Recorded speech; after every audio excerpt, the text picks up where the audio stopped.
उद्या आम्ही मुंबईमध्ये करतोय ते सोनम वांगचुक आणि अभिजित दिपके यांनी जो लढा तिकडे उभारलेला आहे त्या लढ्याला पाठिंबा देण्यासाठी मुंबईमध्ये मी उद्या आंदोलन करतोय। तुम्हाला सुद्धा शक्य असेल उद्या तुम्ही सुद्धा आंदोलन करा। जिथे जिथे तुम्हाला जे जे करता येणे शक्य आहे शांततापूर्ण मार्गाने ते करा। अनेकांनी मला विचारलं तुम्ही दिल्लीला जाणार का? म्हटलं जरूर जाईन, पण नुसता कोरड्या शब्दांनी त्यांचं मी समाधान करायला जाणार नाही। पहिले इकडे मी आंदोलन करेन, पहिले मी त्यांना इकडे पाठिंबा रस्त्यात उतरून दाखवेन आणि मग मी त्यांना भेटायला जाईन।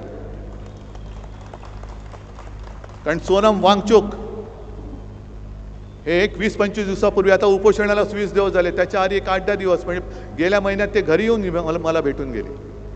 अभिजित दिपकेशी सुद्धा माझं बोलणं झालेलं आहे आणि उद्याचं सुद्धा जे आंदोलन आपण मुंबईमध्ये करतोय तिथे सुद्धा आज या चॅनलच्या माध्यमातून मी सर्व पक्षाच्या सर्व भाषिकांना आवाहन म्हणजे विनंती करतोय